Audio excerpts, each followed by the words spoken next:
নমস্কার, আমি রূপসী হালদার। আজকে আবারও চলে এসেছি একটি নতুন পর্ব নিয়ে। পড়ছি অবরোধনী শীত, লেখনীতে রয়েছে তেজস্বিতা মুর্তজা। পর্ব 12। একটা বোরকা পরা মেয়ে পাগল করেছে ও একটা বোরকা পরা চিংড়ি। জয়ের গান শুনে দীর্ঘশ্বাস ফেলল অন্তু। জয় ডাকে, আর মেয়ে। অন্তু পিছন ফেলল। জয় হাসলো তার নিজস্ব ভঙ্গিতে। তোমায় একটা চুমু খেতে ইচ্ছে করছে খুব। অন্তু চোখ বুজে কারো শ্বাস ফেলে, কথা বলে না। ছ্যা, রাখছো কেন? মামা একটা বিয়ে করাইয়া দেয় না, তার কোনো মেয়েই পছন্দ হয় না। কিন্তু আমার তো বয়স হয়েছে। চট করে হেসে ফেলল কথার মাঝে। আচ্ছা যাও, এখন চুমুটুমু বাদ। বিয়ের পর মন ভরে চুমু খাবো, ঠিক আছে? অন্তু ঘৃণায় মুখ ফিরিয়ে নিল। জয়ের ভয়ে পেছনের ছেলেরা জোরে হাসতে না পেরে সবগুলো মুখের মধ্যে রুমাল চেপে ধরেছে। জয় ঘাড় ঘুরিয়ে তাকায়। হাসতেছিস কেন? আমার প্রেমিকাকে আমি চুমু খাই অথবা এখানেই। উপভোগ কর শালা, উপভোগ কর, হাসবি না, নো হাসাহাসি। অন্তু চলে গেল। জয়ের হাতের তালু উঁচিয়ে ধরল। আরে কথা তো শুনে যাও। কথা কথা অসম্পূর্ণ রেখে জোরে শব্দ করে গা কাঁপিয়ে হেসে লুটিয়ে পড়ল জয়। প্রাণখোলা হাসি হাসছে সে। বাবা কে কুজো হয়ে দুই হাঁটুতে হাত রাখল। হাসি থামছে না ওর। ছেলেরা দেখল জয়ের প্রাণখোলা হাসি, ওরাও হেসে ফেলল। কোনো মানুষই একই রূপ হয় না, সবারই ক্ষেত্রবিশেষ একাধিক রূপ থাকে। জয়েরও আছে একের অধিক ভিন্ন ভিন্ন রূপ। অন্তুকে জ্বালাতে পেরে সে যে পরিতৃপ্ত। অন্তুর বিরক্তিতে তাকে আনন্দ দিচ্ছে এই হাসি তারই বহিঃপ্রকাশ। অন্তু কানে অবধি পৌঁছালো সেই হাসির আওয়াজ। জয়ের ঠোঁটে সিগারেট চেপে লাইটার চাইল কবিরের কাছে। ভাই, আপনি কি মেয়েটাকে সত্যি? গম্ভীর মুখে চোখ নামিয়ে তাকালো জয়। নিজের কাছে কাজ রাখ যা। আলিম ঠোঙ্গা ভরে গাছের পেয়ারা এনেছে জয়ের জন্য। জয়ের পছন্দ পেয়ারা। পথে হাঁটতে হাঁটতে পেয়ারা বন্টন করলো সবাইকে। পথে যেসব জুনিয়রদের সাথে দেখা হলো ওরা সালাম দিয়ে হাত মেলাতে এলো। সকলে দিল একটা একটা করে। এক মেয়ে ওড়না গলার সাথে ফাঁসিয়ে দড়ির মতো পেঁচালো। জয় একবার আপাদমস্তক দেখে বলল, গলার দড়িটা হয় খুলে ফেলো অথবা গায়ে রাখো। ফাঁস লেগে মরে গেলে সেই দোষও আমারই হবে। লোকের ভেতর আমাকে দোষারোপ করার জীবাণু ছড়িয়ে গেছে। আদারওয়াইজ আমার আবার মুখ ভালো না, সাথে চোখ, আর আরও একটা জিনিস খারাপ। আজুবাজু কিছু করলেই নেতাগিরির নাম বদনাম হবে। ধরো পেয়ারা খাও। শহীদ মিনার চত্বরে শীতে বসলো। আশেপাশে ছেলেমেয়েরা বসে হাসাহাসি করছিল। একে অপরের গায়ে ঢলে পড়া হাসি। জয়ের ঠোঁট থেকে সিগারেট নামিয়ে চোখ উঁচিয়ে তাকায় একবার সেদিকে। থমথমে হয়ে উঠল আশপাশটা। মাথা নিচু করে সালাম দিয়ে চলে গেল অনেকেই, সবগুলো সেখান থেকে। শেষ অবধি জয়ের ভাগে পেয়ারা জুটল না। রোজ হয় তার সাথে এমনই, বিলাতে বিলাতে নিজের পাত খালি। সবাই একচোটে নিজের পেয়ারা এগিয়ে দিল জয়ের দিকে। জয় স্বাভাবিক ভঙ্গিতে ঘানালো, খা তোরা, খাবো না আমি। ভাই, কাতর স্বরে একযোগে ডাকলো সবাই। জয় বিরক্ত হলো।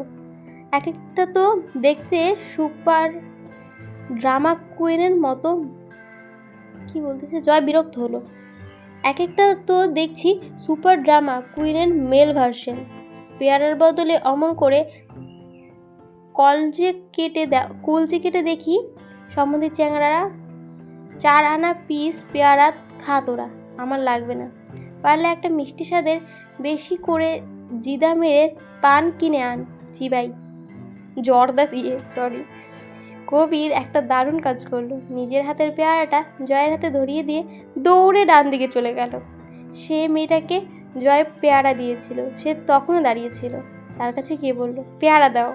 মেয়েটা অবাক হলো, বুঝলো না, বলল হুম। কবির পেয়ারাটা কিনে নিল, দৌড়ে এলো দলের কাছে। কিছুক্ষণ কেউ মুখ বন্ধ করলো না, কথা বললো না। খানিক সবাই যেতে সবগুলো হো হো করে হেসে উঠল। রাহাত কাঁধ থাপড়িয়ে কবির বলল, মামা কি কামড়া করলি, কেড়ে নিয়ে চলে এলি। ভাই, তোকে আমি এই বছরে সেরা পেয়ারা ফেরত অ্যাওয়ার্ড দেব। সাথে থাকলে 2 বালতি পেয়ারা ভাজি। এবং পেয়ারার হালুয়া। কবির গম্ভীর মুখে বলল, ভাই একটা ডাউট, আপনি আসলেই যদি মেয়েটারে ভালো না বাসেন তাহলে? জয় চোখ তুলল। আমি যা বলি করি তা যে কোনো মেয়ে ভয় পেয়ে হোক আর ভালো লাগেই হোক সায় দিত, মিঠা কথা বলতো, আর চোখে তাকাতো, দেখতো আমায়, লজ্জা পেত। যে লজ্জায় লাজ, যে লজ্জায় লজ্জা না থাকে, আসলে নির্লজ্জতা। দু একদিন গেলে গা ঘেঁষত, এরপর আমার মনোযোগ পাওয়ার চেষ্টা করত। এসব যে কোনো মেয়েই করতো, ভয়ে হোক অথবা ইচ্ছে করে। ওদেরকে জানানোর কিছু নেই। সুতো হাড় টানতেই গায়ে আছড়ে পড়া খানকি সব। এদের জ্বালালে বিরক্ত হতো এরা, বা সেটা কি জ্বালানো হতো, নিজের ব্যক্তিত্ব আর পদের নাম বিসর্জন দেওয়া হতো। ঠিক কথা ভাই। ভার্সিটি ক্যাম্পাস ফাঁকা প্রায়। জয় সিগারেট টান দিল। আরেকটা। আর্মিন সেই রকমই না ভাই, আমার আচরণ, কাছে যাওয়া, কথা বলা, সবে তোর গা চিটমিট করে ওঠে। কি যেমন ঠিক যেমন ফুটন্ত বালুতে মুড়ির চাউল যেরকম। আর এখানেই মজাটা, তুই জানিস না আমি ওর সামনে গেলে ও ঠিক কতটা অস্বস্তি আর ঘৃণা নিয়ে আমার সামনে দাঁড়িয়ে থাকে। ধরে নে একটা আজাব আমি ওর কাছে। আসলে ওকে বিরক্ত করার ইন্টারেস্টটা এখানেই। কিন্তু ভাই, জয় হাসলো, রাহাত, ছাড় দেওয়া আর ছেড়ে দেওয়াকে গুলিয়ে ফেলিস না বাপ। ছাড় দিয়ে রেখেছি, সুতো আমার হাতে। সুতো জড়াতে শুরু করলে হুড়মুড়িয়ে এসে আমার খপ্পরে পড়বে। ও আমাকে চ্যালেঞ্জ করেছে জানিস। আর কাউকে কিছু বলতে দিল না, কবিরের দিকে তাকালো। অমলেট, গিটার দে আমার। ওর কোলে গিটার তুলে দিল কবির। তাদের টুংটাং সুর তুলে বজ্রকণ্ঠে গলা ছেড়ে চেঁচিয়ে গেয়ে উঠল, ধরো কলকি মারো টান, গাঞ্জা আবার আশেক কান, মাইরা গেলে সঙ্গে কিছুই যাবে না। সরি, আমি ভুল বললাম। ধরো কলকি মারো টান, গাঞ্জা বাবার আসে কান, মইরা গেলে সঙ্গে কিছুই যাবে না। গা ধুয়ে হেসে ফেলল নিজেই। ছেলেদের অবস্থা বেকায়দা। জয় গিটার নামিয়ে রেখে সিঁড়ির দিকে ঝুঁকে বসলো, গা কাঁপিয়ে হাসছে। হাসির দমকে শরীর দুলছে তার। ছেলেরা ভীষণ ভক্ত জয়ের। নেতা নেতা ভাব, সভ্যতার বড় অভাব। সামনের দিকে একটা ছেলে হেঁটে যাচ্ছিল। জয় ডাকলো, এই শোন, এদিকে আয়। ছেলেটা এসে দাঁড়ালো। জয় আগাগোড়া চোখ উপর নিচ করে দেখলো একবার, প্রশ্ন করলো, নাচতে পারিস? ছেলেটা বোবার মতো চেয়ে আছে। জয় বিরক্ত হলো, নাচতে পারিস নাকি? ছেলেটা না বুঝে বোধহয় ঘাড় নাড়ল। জয় জিজ্ঞাসা করলো, কি নাচ পারিস? কথা শেষ করে কবিরের দিকে কাজ ঝুলিয়ে চিবাতে চিবাতে বলল, আজকাল খুব সুরসুরি টের পাচ্ছি, ভেতরে আগুন বেড়ে গেছে। কবির উদ্বিগ্ন হাসলো, ভাই কি কর না কর, দিনের বেলায় কেমনে কি, রাতে একটা ব্যবস্থা না হবে। বুড়ো চড়ালো জয়, দিনের বেলা সুরসুরি ওঠা যাবে না নাকি? এখন বুঝতেছি মানুষ বিয়ে কেন করে, দিন হোক বা রাত, যখন তখন, ফুল টাইম। ভাই আপনিও জীবনে বিয়ে শাদী করবেন না? মানে আপনার হাবভাব দেখে কিন্তু কোনোদিন মনে হয় না যে আপনি বিয়ে করবেন। কথা খারাপ বলিসনি তুই। আমিও ভাবছি কয়দিন ধরে তোকে একটা বিয়ে দেব, তারপর বউটাকে আমি আর তুই ভোগ করে নেব। ভাগাভাগি এক মহৎ মানসিকতার পরিচয়। সবে মিলে করি কাজ, হারি জিতি নাহি লাজ। সপ্তাহে 3 দিন তোর, 3 দিন আমার, বাকি শুক্রবারটা আমার বোনাস। রাত হেসে কড়াকড়ি খায়, ভাই বউ ওর, কিন্তু বোনাস আপনি কেন পাবেন? বিয়ে কে দেবে হে শালা? যেই ফকিরের শিরনি খাও সেই ফকিরের চেনো না? তোর মনে হয় কবিরের জীবনে বিয়ে হবে আমি না সুপারিশ করলে? ভাই কিন্তু আপনি বিয়ে করবেন না কেন? জয় পেয়ারাতে কামড় দিল। পুরুষ 2 প্রকার, এক বিবাহিত, 2 জীবিত। তবে বেশি দিন বেঁচে থাকা ঠিক না, বেঁচে থাকার কোনো টেস্ট নেই। তো ভাই তার মানে পুরুষ বিয়ে করলে বেঁচে থাকে না? জয় মাথা নাড়ল, চান্সই নেই। নজর ঘুরিয়ে সামনে দাঁড়ানো ছেলেটাকে বলল, একটা জম্পেস বেলি ডান্স দে তো, নাচ। কবির ফিসফিস করলো, ভাই ও তো বেটা মানুষ, ওর বেলি ডান্স আপনার আঙুলকে মনে নিভাবে। জয় ঠোঁট থেকে সিগারেট নামিয়ে জয় ছেলেটার দিকে অতিষ্ঠ নজরে তাকিয়ে বলল, আঙুলের তুলি বাজিয়ে তীব্র বিরক্তি নিয়ে সামনের রাস্তার দিকে আঙুল ইশারা করলো, যা ভাগ এখান থেকে। যা সামনে থেকে সর। শোন, আবার যাইয়া ওপর মহলে কমপ্লেন করবি না। এটা র্যাক না রে পাগলা, আমার ভালোবাসা। আমি আছি কিছুদিন, আর বদনামের ভাল লাগে না আজকাল, বয়স হচ্ছে তো। প্রফেসর এদিকে এগিয়ে এসেছে। জয় উঠে দাঁড়িয়ে একটা লম্বা টান দিয়ে সিগারেটে। স্যার যখন একদম সামনে এসে দাঁড়ালো, তার মুখের সামনে একবার ধোয়া ছেড়ে তারপর তা মাটিতে ফেলে জুতো দিয়ে চেপে দাঁড়িয়ে সালাম দিল। সালাম স্যার, কি অবস্থা? তোমার কি অবস্থা? হাত দুটো মাথার উপর তুলে অলস ভঙ্গিতে বলল জয়। বিন্দাস চলছে। নাক কুচকালেন প্রফেসর। কি করছো আজকাল? যা করছি আপনি স্যার বলুন। বলা ঠিক হবে না, আপনাদের একটা ইজ্জত আছে না। এত রং তামাশা আর ভালো থাকা থাকি আসে কোত্থেকে? মাথার উপর থেকে হাত নামালো জয়। ভালো থাকা একটি পেশা স্যার। পেশা? প্রফেসর কপাল কুচকালেন। মাথা নাড়ল জয়। জি স্যার, পেশা। তাই নাকি স্যার? রেগে যাচ্ছে জয়, তাতে লম্বা হাসল। হ্যাঁ স্যার, এই পেশাই দরকার। যা ইচ্ছে তা করার ক্ষমতা আর মন মানসিকতা। যখন যা ভালো লাগবে, তাতে আনন্দে এবং মজা পাওয়া যাবে, তা করার সাহস এবং পাওয়ারটুকুই থাকলে অলওয়েজ ভালো থাকা যায়।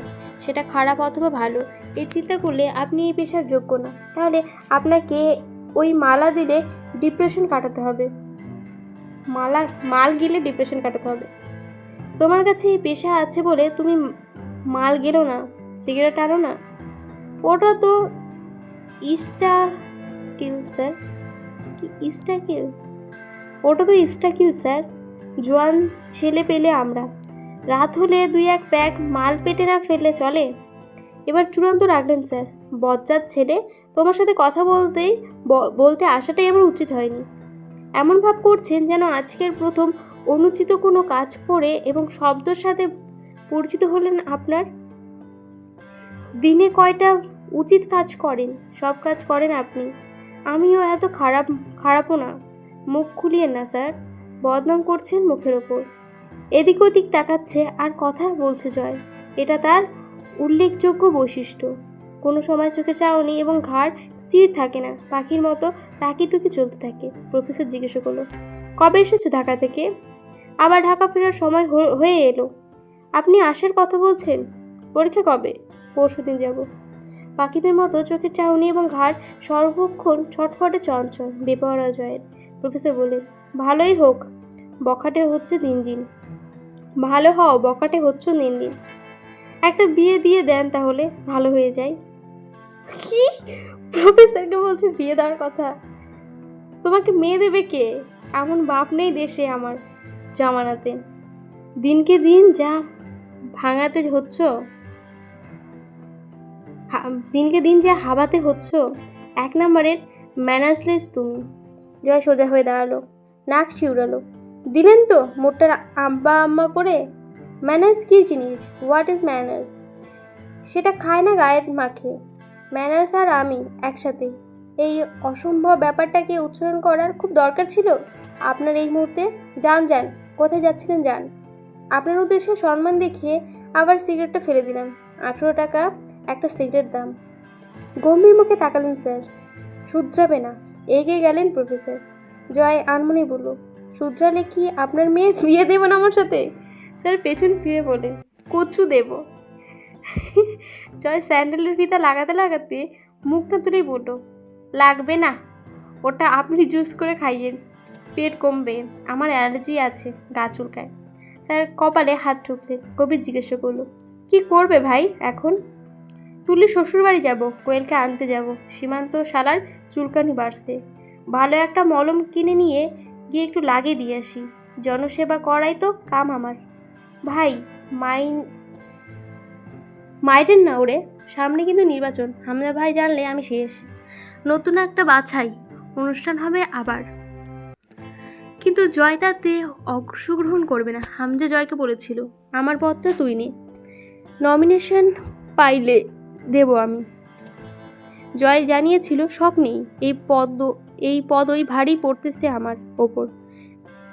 এইটাই কখন জানি অন্য কারো ঘাড়ে চাপাই দেবেন। মালটাল খেয়েছিস? মাথা ঠিক আছে? পদ কি মুড়ির মোয়া তোর কাছে? ভাই, ভালো হওয়া সহজ কাম, ঠিক ততটাই কঠিন হলো ভালো হওয়ার নাটক করাটা। সেটা আমাকে ছাত্রনেতা হিসেবে প্রতি মুহূর্ত করতে হচ্ছে। কোনো রকম অসভ্যতা, অশালীনতা, উচ্ছৃঙ্খলতা চলবে না। শালা মার্কা কথা একখানা, ক্যান বাল। আমি যদি আসলেই ভালো না হই তাহলে আমি নাটক করব কেন, তাও আবার বিনা পয়সায়? আমি ভালো না, তবুও মানুষের মনোরঞ্জনের জন্য নাটক করতে হবে। যাত্রাপালার জোকার আমি? এসব ভারী নাম, ভালো মানুষের পদক, কর্তব্যপরায়ণতা, এসবে গা চুলকানি আছে আমার। তবুও শুধু রয়ে গেছি ক্ষমতা হাতে রাখার জন্য, নয়তো এই বালের পদ আমার সাথে যায় না, তুমিও জানো। হামজা গম্ভীর চোখে তাকালো। হামজার চোখের মণি আলকাত্রার মতো কালো রঙা, তাতে যেন চোখের দৃষ্টি আরও সুচারু লাগে দেখতে। জয় বোঝার মতো করে বলল, ছ্যা, আমার কথা বোঝার চেষ্টা করেন কেন বাল? আমি আমার স্বাধীনতা হারিয়ে ফেলেছি এই দায়িত্ব পালনে। নেতার মেলা গুণ থাকা লাগে, আমার নাই। প্রতিদিন আর্মিন আমার সাথে যা করে যাচ্ছে, তুমিও কেন সহ করতে হইতেছে? তুমি কও কেন সহ্য করতে হইতেছে? আমি চাইলে কোষে 4টা থাপ্পড় লাগাইয়া কানে ঝিঝি ডাকাইতে পারি, মন ভরে বকতে পারি শালিরে, কারণ আমি ছাত্রদলের লিডার। চাইলেই চ্যাটের বাল আমার। হামজা এই ব্যাপারে কিছু বলল না, সতর্ক করলো, বাড়ি থেকে বের হবি না। হলে কি? হামজা শীতল চোখে তাকায়। এই কথার খিলাপি হলে নিজের হাতে হাঁটুর হাড় ভাঙবো আমি তোর। মাঝারের ছেলেরা 3 বেলা নজর রাখছে বাড়ির ওপর। তোর ভাবি ওই বাড়ি যাবে বলে জিদ ধরে বসে আছে। বিকেলের সম্মেলন আছে, একটা হাঙ্গামা হবেই হবে। সাবধান করলাম, বাইরে যাস না। জয় ঘড়ি দেখলো 10টা বাজছে বেলা। ছাদে গিয়ে কবুতরের খাবার দিয়ে 2টো কবুতর ধরে আনলো কচ্ছি দেখে। তরুকে বলল, পাতলা ঝোল রান্না করতে পারবি? মামি আর আমি খাবো। মামির শরীর ভালো? এখন ব্যথা কম। আপনি কোথায় যাচ্ছেন? হামজা ভাই কিন্তু বের হতে নিষেধ করেছে। আমি গিয়ে বলে দেব আপনি বের হয়েছেন। জয় চোখ বোলালো তরুর উপর। ভাড়াই চালিত হামজা ভাই ভাড়া দেয় তোরে আমার পেছনে লাইকে থাকতে? কানের নিচে 2টো চর গরম করে দেব সম্বন্ধে চেংটি। হামজা রুমে এলো। রিমি বিছানার ওপর বসে আছে। গায়ের ওনাটা পরিত্যক্ত হলে বিছানার পড়ে আছে, খেয়ালহীন উদ্ভ্রান্তের মতো বসে আছে। হামজা গিয়ে বসলো সামনে। খাবার সকাল থেকে খাইনি। কেন কিছু? আপনার পয়সায় কেনা কিছু খাওয়ার রুচি আসছে না। হামজা চরম ধৈর্যশীল পুরুষ, তবুও যেন ধপ করে আগুন লেগে গেল তার ভেতরে। তা গিলেও ফেললো মুহূর্তে, হাসলো অল্প। তাহলে কার পয়সায় খাবে? স্বামীর পয়সায় তো খেতে হবে তোমাকে। আপনি স্বামী, হিসাবে তো তাই আসে। ওই হিসাব ভুল ছিল, তাই নাকি? তো এখনকার নতুন হিসাবটা কি? আপনি জানোয়ার, জঙ্গলি পশু, অত্যাচারী, ক্ষমতালোভী কুকুর। আমি আব্বুর কাছে যাব, যখন বলেছি তখন যাবই। আপনি জানেন আমার জিদকে। আপনাকে চেনাতে ভুল করেছি অনেক।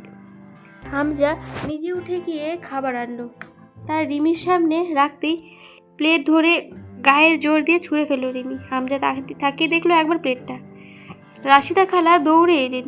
প্লেট উঠাতে গেলে হামজা বলল, উফ।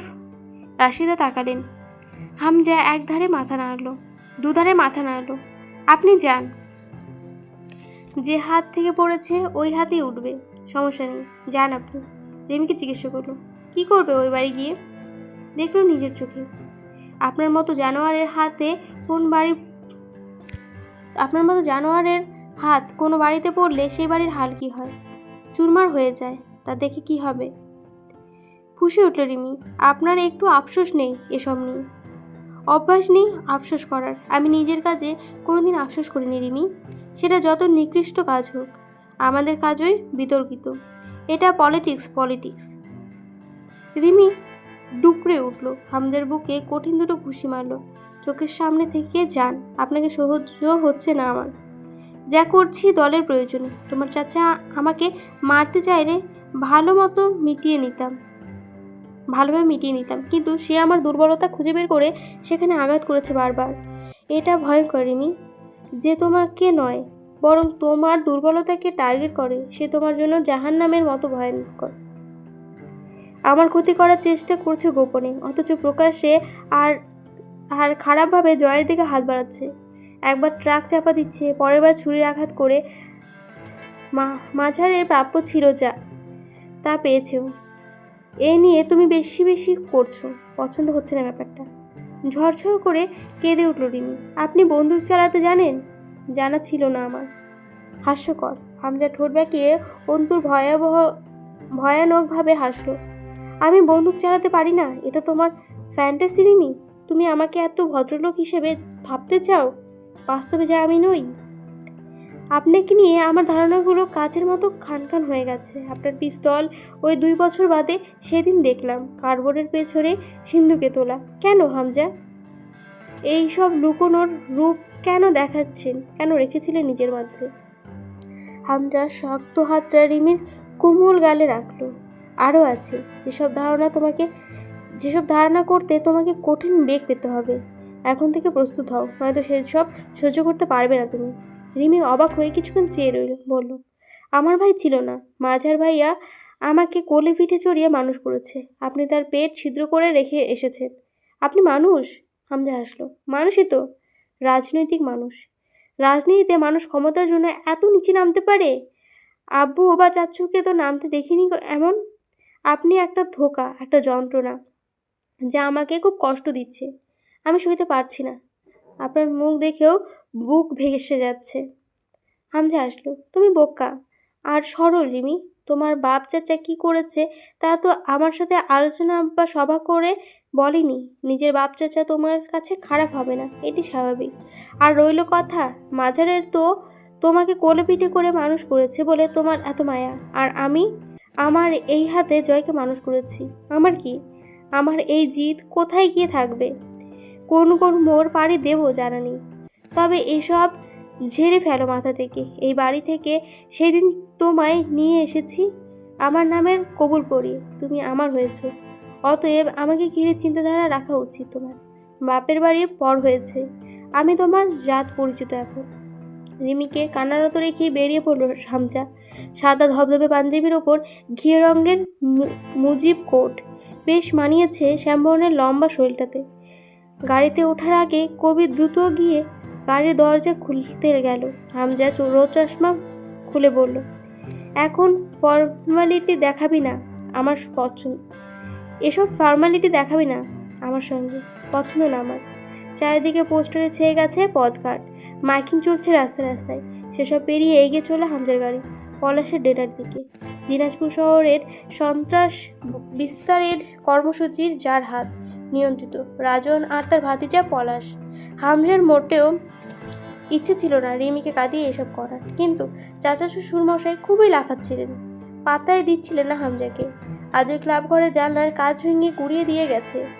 গোপন সূত্রে খবর পেয়েছে জয়কে কেসে ফাঁসানোর জন্য খুব শক্ত পরিকল্পনায় নেমেছে ঝন্টু সাহেব। সুতরাং পলাশের সাহায্যে একতই দরকার এ সময়। ভোটের আমেজে এলাকা রমরম হয়ে উঠেছে। আজ বিকেলের সময় এনে কিছু লোক লাগবে হামজার, পলাশ দিতে পারবে সেই লোক। হামজা বেরিয়ে যেতেই জয় বেরিয়ে পড়ল ভার্সিটি ক্লাবের উদ্দেশ্যে। সেখানে ঝামেলা হয়েছে ছাত্র হোস্টেলে। কিছু একটা সাদা লুঙ্গি শার্ট পরে তরুকে ডাকলো। তরু এলে বলল, তোর বড় শালটা নিয়ে আয়, এসে আবার দিয়ে দেব, নাকি সমস্যা হবে? তরু কথা না বলে বেরিয়ে এলো। তার জানটা যেখানে হাজির সেখানে শালের কথা বলছে। শালটা জয় আগেই বছরই কাশ্মীর থেকে এনে দিয়েছিল। ভার্সিটিতে ঢুকতেই ছেলেরা ভিড় করে ফেলল জয়কে ঘিরে। এই জন্যই সাধারণত জয় ভার্সিটিতে ঢোকে মুখে রুমাল দিয়ে, ক্যাপ পরে, পেছনের ঝোপঝাড়ের রাস্তা দিয়ে। সামনের দিকে ঢুকতেই সালামের জবাব দিতে আর ছেলেদের ভিড়ে বিরক্ত হয়ে যায়। অনেকে হ্যান্ডশেক করতে করতে এগিয়ে এলো। ভালো আছে কিনা জিজ্ঞাসা করলো। ছেলেরা পেছনে, সামনে জয় হেঁটে গিয়ে দেখে গেল ক্লাবের ভেতরে। পথে হিন্দু ম্যাডাম শ্যামলী দাসের সঙ্গে দেখা হলো। জয় লম্বা করে একটা সালাম দিল। আসসালামু আলাইকুম ম্যাম। ম্যাম অল্প হাসলেন। এই কাজটা জয় ইচ্ছে করেই করে, হামজা থাকলে ধমক দিত। সালাম নিয়ে ইয়ার্কি ঠিক না, কিন্তু জয়ের কাছে যুক্তি আছে। শান্তি সবার ওপরেই বর্ষণ করা যায়, তার ওপর জয়ের তো কোনো ধর্ম নেই। কার্যালয়ে গিয়ে চেয়ার টেনে বসলো। প্রথমেই এলো একদম সেকেন্ড ইয়ারের পরীক্ষা শেষে ফাইনাল ইয়ারের বিদায় অনুষ্ঠানের আয়োজনের বিষয় নিয়ে জয় হিসেব দেখে কাগজটা টেবিলে রেখে বলল, এত সব বড়লোকি আয়োজন করার মানে নেই তো কোনো। জিলাপি অথবা বাতাসা ছিটিয়ে হরিলুট দিয়ে দে। ভাই, এটা একটা কথা? কথা না, কথা কাকে বলে বলতো? মনের ভাব প্রকাশ করতে যে ধ্বনি বা আওয়াজ গলা দিয়ে বের হয় সেটাই ভাষা বা কথা। সেই হিসেবে আমারটা কথা ছিল না। পড়াশোনা খুব ভালো দেখি, ভাষা কাকে বলে বলে দিল, কথা কাকে বলে বলে দিল। ব্রেন তো ছিল, তাই না? কপাল চাপড়ালো ওরা সব। বোঝা গেল জয় এই ব্যাপারে আর কথা বলতে আগ্রহী নয়। তার সিদ্ধান্ত চূড়ান্ত। মজার স্বরে আন্তরিক কথা, আর আন্তরিক স্তরে বানোয়াট ভণ্ডামি করা লোক সে। পেপার ওয়েট নিয়ে খেলতে খেলতে বলল, হোস্টেলে কি হয়েছে? একজন বলল, ভাই, ভার্সিটিতে গতদিন বিকেলে আপনারা নিয়ে বিতর্ক লেগেছিল। আপনি নাকি সেকেন্ড ইয়ারের একটা মেয়েকে হ্যারাস করছেন। মেয়েটা কমপ্লেন করেছে সাধারণ সম্পাদক মুকুলের কাছে, আপনার বিরুদ্ধে অভিযোগ করেছে। আপনি ওকে বাজেভাবে ডিস্টার্ব করেন ভার্সিটি আসলে। সাথে থেমে গেল ছেলেটা, বাকিটা বলতে ভয়। জয় হেসে ফেল নিঃশব্দে। চেয়ারে হেলান দিয়ে চোখ বুঝে ছাদের দিকে মুখ তুলে বিড়বিড় করলো, আর্মিন, আর্মিন, আর্মিন, কি যে করো তুমি?